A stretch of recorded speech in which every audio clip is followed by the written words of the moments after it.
Welcome back to the Wheel Friends podcast, the comedy podcast that exists in the world of bicycling. I'm your host, Craig Richards. In this week's episode, we're back with our bestie, Eli. He tells me what motivated him to start commuting, we discuss our recent mountain bike adventures, and I tell Eli about my plans for his backyard. Find out what they are after this.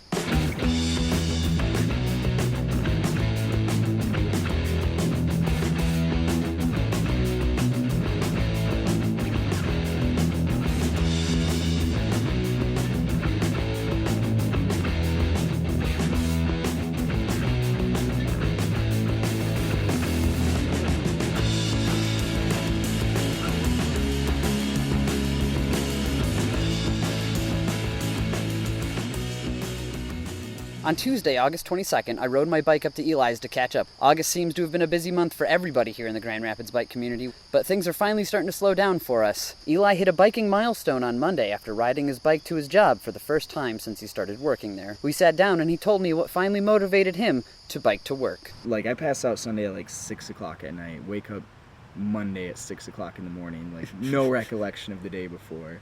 Start, pour a cup of coffee, getting ready for work. At some point, around 6:30, I realized my car is not here, and I need to get to work. Yeah, that's why most people don't get rowdy on a Sunday, dog. I've since learned. So immediately I just go into okay, plan B. I need to get to work. I can't not go to work, and I just start packing one of my frame bags with dress clothes. Fortunately, I work in a hospital, so I get there's showers everywhere. Yeah. So I pack a little microfiber towel, just hop on the bike to work, very hungover. That's regrettable, but the bike was actually not that bad. Kind of helped break the hangover a little bit. Yeah, that exercise, get that blood, the alcohol in your blood flowing around. Yeah. Shake it up, Show up to work a little bit drunk, a little hungover. Yeah. But no, I just feel like because the commute's about 15 one way, but it's mostly bike trail. We did it, and it's amazing. But I just think sometimes you need that kick, that here, let's take your car away for a day. And now it's actually not so bad. That's your first time commuting to that hospital? Yeah, to work, for this particular job. But I'm going to do it Wednesday. It's a pretty good setup. Yeah. So that's how we're going to, a good way to sell commuting by bike is, if you're hungover, you can just go to work that way. Nice way to leave the day, because if you think about it, the ride was 45 minutes. Yeah. Getting home sometimes is 45 minutes with traffic. Probably not quite, but a half hour easy. I had to drive this to work because I overslept, and so I'm on the drive back and I'm stuck in traffic and I'm sitting there getting just progressively angrier, just because I'm there, and I just knew if I was on my bike I would probably be about where I was but free. That's so true. So I had to remind myself not to be mad because I am just sitting in a mobile living room. Yeah. But it's air conditioned. My favorite podcasts are on. I have no reason to be mad besides all the crap I had to do when I got home. But you can't play Mass Effect in that mobile living room. Yeah. For me, it would be Zelda. I don't know, whichever I'm playing. I think that's what's going to be kind of great about self-driving cars is I will be able to get caught up on so many video games, or I can edit the podcast while I drive, or while I'm being ferried to work. I can hardly wait. Plus, think about the lower number of bicycle-related deaths has to drop. It just has to drop. There's so many people who just don't look. From what I've read about self-driving cars, they still struggle with the right hook, where if you're not familiar, that's when you're driving down, or you're riding in the bike lane and a car passes you to make a right turn quickly. It effectively causes you to T-bone that car. So it's a stupid maneuver, but self-driving cars still struggle with it. Okay. This is actually hilarious. You say that. Pulling into my work, there's a four-way stop. A woman passes me right in front of the four-way stop to turn right, to then not turn right.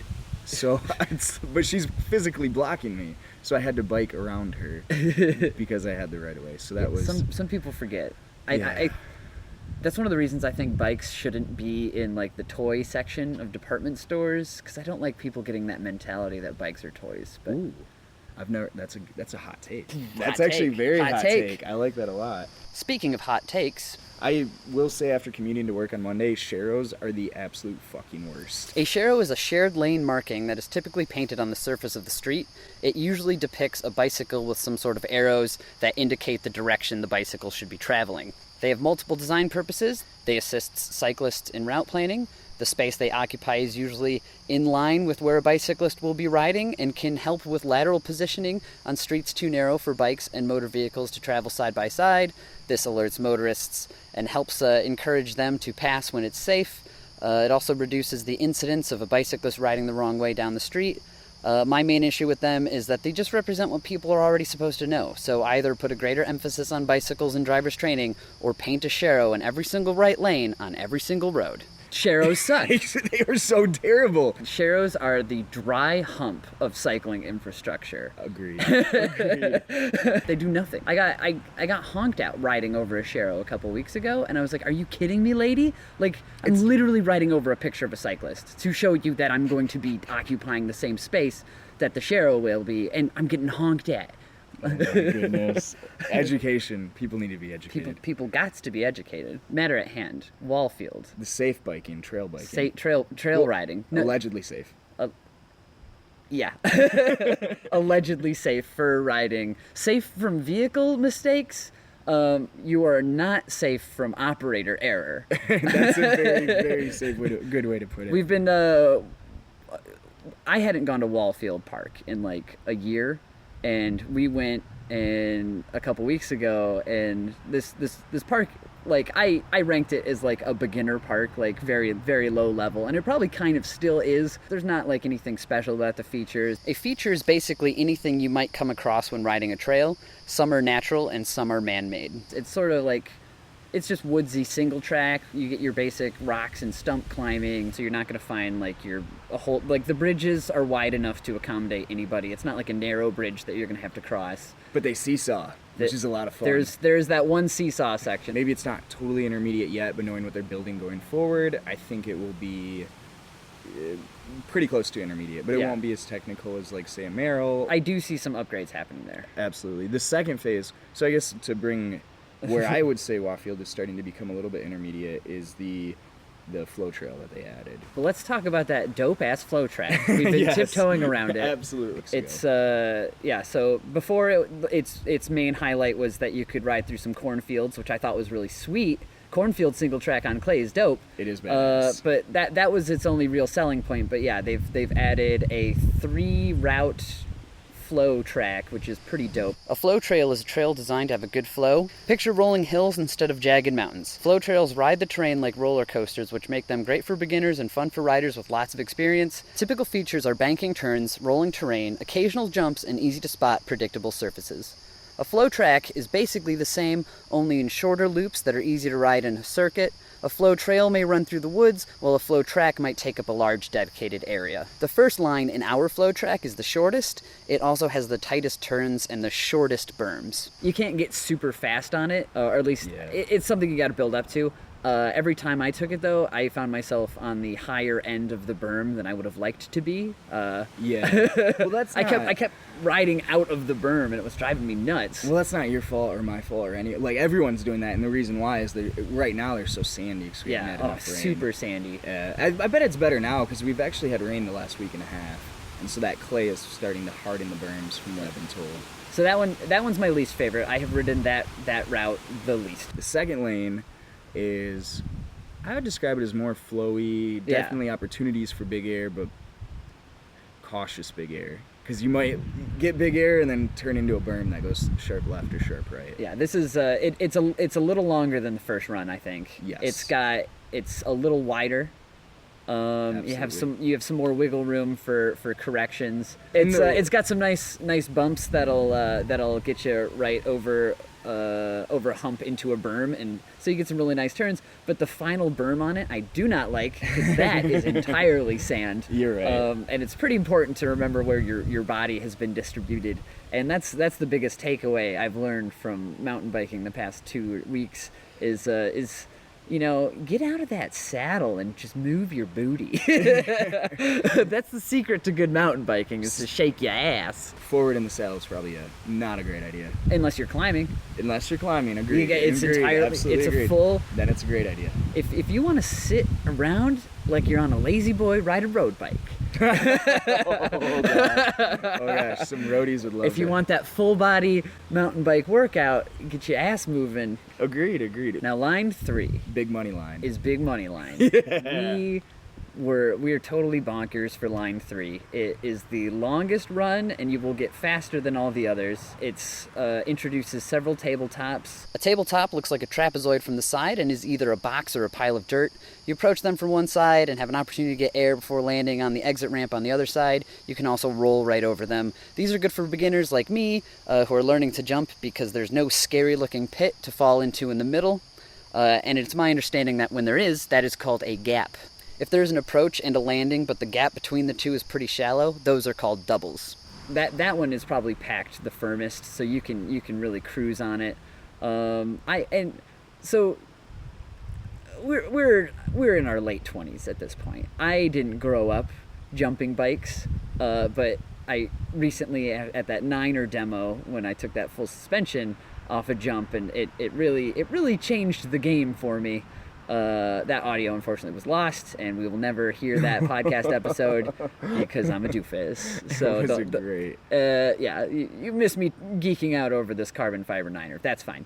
So when we went out to Wahlfield and we were running this run, the first time I was borrowing a bike from Grand Rapids Bicycle Company, and it was a women's Cannondale mountain bike, which explains why I felt so empowered to try and hit this tabletop. And you were egging me on because you were like accusing me of casing this tabletop, and I was like, no, Eli, I'm pretty sure I'm clearing it. You proved you were. You cleared it in the best way possible. So naturally, nothing goes wrong until you get a camera out, and Eli recorded some footage of me just sending it for the first time ever, basically. You did send it. You got your butt all the way out of the saddle, the wrong position, and you did clear. I did clear. You just landed. My with the wrong problem tire. was, I broke that rule of moving your booty, and I did not move it at all. And instead of adjusting my weight over the back wheel as I cleared the front, I don't know ramp anatomy, but the apex front lip of the lip. yeah. I didn't move my ass backwards, and instead the front wheel came into contact with the landing first, but very far down the landing ramp. Yes. And Craig's head is about even with the front wheel. So yeah, make sure you check that out on our Facebook page. There is video of it. So Yes. yeah, I did a really great baseball slide on my belly, which if you don't know anything about me, I do love to ride my bicycle without a shirt on. So basically, I became just a shredded cheese person out there, and oh boy, I gave blood to the trail. It was the greatest. You fully committed to the video. Commit to the bit. What not to do on the trail. But for 28, I don't think that's bad. Like, no, not at all. The fact that you got up later and sent it, it cleared the jump. It's just a matter of what I've learned is the bike's gonna jump when it's ready. right. So if you start riding over some stuff, you're gonna notice the bike is gonna get air a little more. Like, just being in control of your body, you can start to manipulate that. Is what I'm learning about jumping bikes, but I guess more on that as the future develops. But I am definitely planning on getting a mountain bike. Yes. Very soon. Oh my goodness. Instead of nearly destroying demo bikes, which the demo turns out short for demolition. Really? That's good to know. At least when I borrow them, yes. Other features of that flow line, big money line. We've made it like a quarter of the way through the line. That's barely anything. But that tabletop alone makes the line the best by far. Yeah. You can develop, because you can hit it, you can clear it, and then you can start to develop. The landing ramp is almost level with what would be the top of the tabletop anyway. So there's not an opportunity to case anything, which casing is when you don't quite land. Like from what I've gathered, believe it or not, mountain bikers don't actually have a dictionary. But from what I've gathered, casing a landing is not quite clearing that tabletop. Casing is when the rear wheel lands on the wrong side of the ramp's lip.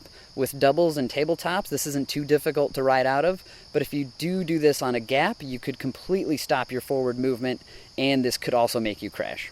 And I hear it's bad. I was for the doing front that fork. like crazy on that demo bike on the third line, because I could, like, we'd be hitting, there'd be a couple like little humps in there, and I'd hit the first one, and what I should be doing is pushing my arm down on the handlebars when I clear those, so that I'm just staying in the flow. Oh, yeah. What's happening is I would get air on those, and then I would case the second hump. The rear wheel would pop up, and I'd be doing like a little endo wheelie or whatever. So I think, okay, so to go back to the start of Big Money line, you don't start, so if we're describing this flow track, just to keep everyone in the The clear. natural flow of conversation is to start over constantly. So you pedal up to the top of another hill. It's the only line that you have to pedal on. They've built another mound on top of that hill that you get more speed off. And coming out of that, you have back-to-back doubles. The first double, you might be able to clear, but probably not, so it's better just to kind of pump through it to keep speed. The second double, I've attempted to clear, but I've never cleared. I have gone over the bars at that double. Not as extreme as you, but I definitely... the second double, you can hit it and you can definitely get some air, but if you don't clear the double, you're in for a world of pain, because the second jump on that top is pretty big, and it goes into a kind of a sharp right turn. So when I didn't hit it properly, fortunately I didn't really fly over the bars, but I kind of ran into that. Again, this is a trail where this side is kind of carved into the hill, so I kind of scraped my arm all along the hill. Kind of stayed up, but kind of didn't. Ended up stopping the bike. Wasn't as bad of a wreck as yours, but definitely. Wait, I was gonna circle back. It's not a like. It's a competition. It's not a competition. The It's least not like blood it's on not the like you trail need wins. to justify. No, you gotta give blood to the trail, Eli. Okay, fair. It's my sacrifice. I love it more. all right. I My respect favorite that. feature. We don't need to go through the entire anatomy of it. Deal. But one of my favorite features of that line is toward the end. There's a nice climb, and it gets. Is that it? Oh, shit. Now I'm confused by your double talk. It's just the tabletop that kind of It's got. veers in a little bit. So I think it's a double that goes into the bank. Yes. Or into the berm, and Yes. you can really cruise, get some air off that thing, land right in the berm, and then whip that bad boy around. Oh, Yes. it's dope as hell. That one's amazing. And then I think that comes out to a final tabletop, and then basically my favorite part is you can get wicked fast right there. That's where you're gonna, like, the last quarter of that final, or of the Big Money line, is the fastest, and because you just come around this long sweeping turn on this single track, and it has a couple little pumps in it, which again, I was getting that same problem, casing the second one, rear wheel popping up off the ground. It's a sick line. That sweeping berm so you hit the double, definitely can get air there, and then you sweep into the berm. There's actually it's almost like a double, but it's a couple little jumps coming out of that there's been a few times, probably only one or two times, where around that berm I haven't had to hit the brakes, because it's just such a weird phenomenon. Oh, I don't I'm not touch used the brake to it. at all there. Oh, it's good. It's good. I just get scared. I'm getting a lot better at it, but like you said, I'm not used to jumping bikes. I've mountain biked a decent amount at this point, but I haven't been jumping bikes since I was a little kid, so it's a weird feeling to go from I'm in the air, even if it's only 6 inches or a foot, to now I'm landing and I have to clear a left sharp turn. And now it's time to talk about why Eli has been away. You haven't been on the show in a while because you've been buying a house. Yeah, I did. I just bought a house. And it's got a bigger backyard than this. It does. And so we have to talk about my plans for your backyard. Oh my! All right, let's do this. I would be remiss. Does it have a deck? I haven't looked at the Zillows. It does not have a deck. Okay, well, what's the backyard like? What's the backyard sitch? It's pretty good. It's probably the size of. It's more than this, actually, deeper too. And it's a privacy fence, so a wood fence all the way around, and the backyard lets out into an alley. So what I think you should do is you've got a dog, and that's very important, and I understand Henry is your special baby boy. But I think Henry's really going to get a kick out of this. So I think you should make like an hourglass-shaped bike path in your backyard to really take advantage of that diagonal length, because that's where you're going to get the most length. That is true. That is true. And then you could put some nice berms in the corners, some little tabletops in there, so you can get some practice in. And then I've been watching Seth's bike hacks on YouTube. Crack like is what it really is. And so like you can make your own like little log paths or do a little landscaping. Start putting some flower beds in there around your BMX or your mountain bike track. And then you can put in a little rock garden, and you can ride over that element. And so now you've got a really fancy mountain bike course in your backyard. I wonder what that'd do for resale. So what else would you add to your mountain bike course that I think you got this look in your eyes that says, "Fuck yeah, this is theoretically possible." Yeah, this I know. Is I've spent a surprising amount of time thinking about your future backyard. I'm more than me. I promise you that. All right, there's actually a pear tree in the backyard, and I think you could build this pump track around the pear tree. But that being said, the pump track would be a little bit closer to the pear tree would be in front of one of the berms, and so if you don't hit that berm right, there's a good chance you hit the pear tree.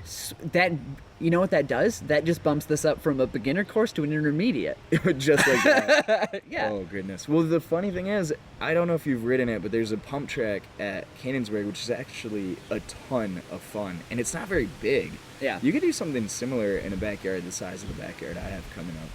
I'm very curious. You would need to build some type of box stand to start on, because you need momentum to roll into your pump track. But that's easy, 2x4s. And then you can build off and that becomes your future deck, which is going to house your mountain bikes. Actually, that's not a bad idea. Yeah, dog.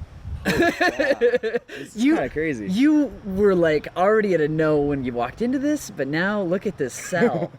Frick yeah. Oh man, there's so a what grin other on my features face. do you think you need? Oh, some nice lighting over the whole thing, so you can do it at night. Absolutely lighting. But not like stadium lighting, like the fancy neighborhood lighting. Yeah, like what all the hip young types, the millennials have, where it's just those big, not quite what you have at your campsite if you're staying in an RV, but like just those big old bulbs hanging in the trees. Yeah. Oh, there will be plenty of trees. I could hang bulbs everywhere.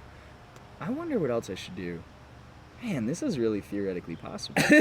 Yeah, dog, you're going to be a homeowner. You know what homeownership is? It's doing whatever you want. Oh, goodness. The American dream is dead. Do whatever you want. Potentially true. Yeah, I think you can put I think you could put a pond back there. I don't think a rock garden would work, but a pond, yeah. Just like maybe a rock feature. I don't know what sort of permits you need to move dirt, but also America. Freedom. You can't need that much dirt. So yeah, you can start building up some like tiny little hills. I don't know if you have to scrape in to your yard. There's going to be a year without grass. Let's be real. But the next year, after everything's seeded, I guess actually if we start early enough in the season, you can get a good layer down. No, it'd be muddy for a while. All right, I'm gonna draw this. I'm gonna come back to this because this is. Well, okay, but let's get our ideas out now, and then we can get the concept art later. What else do you want in your backyard for ultimate backyard mountain bike course? 2 berms would be pretty good. The pump track, honestly, beyond that, like that's got it all. If you build a deck into like, I think you can get a tabletop. You think so? Yeah. You won't have enough speed. You can get a little one. Or just some stuff to get you up in the air. Maybe some little kickers so you can at least huck it a little. Maybe leading into the alley, because that's the only time you'd have speed, because the alley's kind of a little bit lower. Oh, shit. But then that takes away the parking. You just unlocked a new play area. You could just build a tabletop leading out into the alley, but then your risk that you run as you hit it and a car's driving down the alley and wipes you out. You're going to get some speakers? Oh, yeah. Outdoor speakers. What else do we need? We need... How about you build it around a tiki bar? Ooh. Island time. I like the deck idea, just like the bi-level deck, because in the high level, that's where you drop your bike into the pump track, and on the low levels where you have your bar and where you sit and just have a good time. And we're going to have to learn ledges for when we go to Moab in the future. Yeah. Oh my goodness. Moab might be 2 years out for me, but ledges will be important. Yeah, so you get a ledge on there, you learn how to do some drops. All right, how far? Like 3 foot drops? Yeah, 3 foot's fine for now. It's a good starter. I forgot What's the most you should drop on, like, because I don't have a full suspension rig. I mean, at a certain point, you just hit a break your bike situation. Well, if it ends in a ramp, I don't know. I think it I don't That's know. true. We'll That's have a to good get Sean is probably an expert ramp builder, I imagine. So I think he can would see know that. what to do. Plus, he'll look great in a tool belt. Oh god, you rock that well. Oh my goodness, cutoffs and a tool belt. I did get a new shirt that I'm gonna cut the sleeves off. That's pretty shit, great. dog. So when do you close? I close on September 8th. We're breaking ground September 9th. Oh god. No.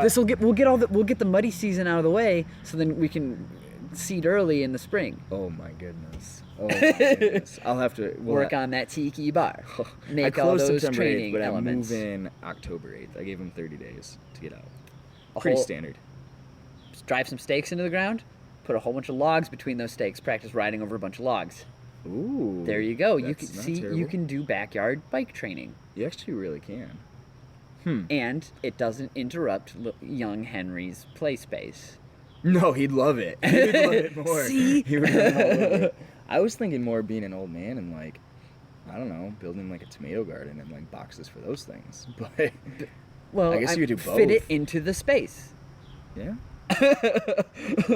it's kind of wild. This is potentially possible. I'll have to give this thought. Oh, that's copyright music, probably. Give it thought. I think we're sold. We'll see. We'll see. What? Oh, man. It is in a nice neighborhood. I want to blend into the Tiki neighborhood bar. a little bit. Pizza oven. Brick outdoor pizza oven on the deck. Woo, for serving hot za to your mountain boys. Actually, that wouldn't be a bad idea. I just saw my friend in NYC, because you have no space in NYC, but like a $300 pizza oven that makes like perfect pizza in like 2 minutes. Like you can buy the dough. You're obviously got to get your own ingredients and food, but like he's throwing pizza parties every weekend. Is it just a brick pizza oven? I guess it's aluminum, Oh. but it's like this big. Oh, and it no. just pops out I'm perfect talking pizzas. like your classic. You brick. want me to build a brick pizza oven? Yeah, dude. You know what that do to insurance rates? No. Oh, through the roof. Don't tell him. It's a chimenea. I don't know what you're talking about. Oh goodness. What's wrong with an you have outdoor this fire pizza machine oven? next to your house. You That'd have be great. You have a barbecue grill right there. That's a fire machine right next to your house. I don't see how it's different. Local law is dumb. Oh, Craig, that's great. Oh my goodness. To be tabled for now. All right. To come back to. But I do think once we get somebody who knows about ramps, this will be a great episode. We'll record it in your new backyard. Yeah. We'll with- plan it, with the and then actual we'll break space. ground right then, immediately after the meeting. Oh, that's commitment. You're commit, yeah, dog. Oh goodness. Oh, to be determined. This has been another episode of The Wheel Friends. Thank you so much for listening. This has been another episode of the Wheel Friends podcast. Thank you so much for listening. I hope you liked what you heard here today. And if you did, maybe consider saying something nice about us on iTunes or sharing the show with a friend who might like it as well. You can find us on social media. I'll be sure to share that video of me crashing on the Facebook page, so you can check that out there. Thanks again to Eli for being on the show today. Congrats to him and his dog Henry for their new home. And for any other inquiries, you can send an email to wheelfriendspodcast@gmail.com. Now go ride your bike.